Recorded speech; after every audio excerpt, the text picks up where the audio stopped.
Nariyan ka, bumabagal ang ikot ng mundo. Hindi kita dapat ginugusto, pero natutukso.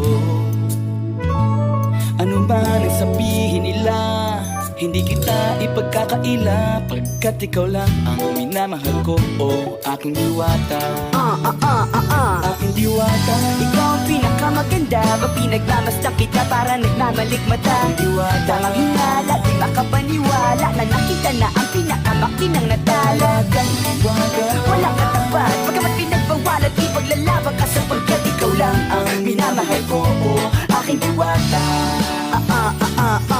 Naalala ko pa nung una kang masilayan, nangungunayang gustong gusto kita kausapin, makilala, subalit may kaba, kaya nahihiya lang, sinayang ang nakatakdang tadhana. Karapat dapat nga ba na maganda rapa sa isang prinsesa na may delikadeza? Kesa sa ganon, baka sakaling game ka maging reyna. Date tayo, oo, ikaw at ako, di pa rin natin ang iba't ibang parte ng mundo. Tugma pa rin kahit sabihin hindi tayo bagay, kasi tao tayo, sumaragsa at malumanay ko sa bagay. Karangalan kong alagaan at pahalagahan ng natural mong kagandahan. Aminin ko man o hindi, kapag nasa paligid ay pasimple nang umingiti sa nakakutama. Nariyan ka, bumabagal ang ikot ng mundo.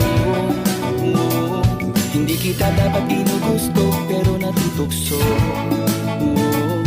Ano man ang sabihin nila, hindi kita ipagkakaila, pagkat ikaw lang ang minamahal ko, o aking diwata.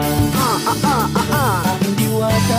Ikaw ang pinakamaganda, pag pinagmamasdan kita para nagmamalikmata. Aking diwata. Tamang hinala, di makapaniwala na nakita na ang pinakamakinang natala. Talagang diwata. Walang katapat, pagkamat pinagbawalat, ipaglalaban ka sapagkat ikaw lang ang minamahal ko, o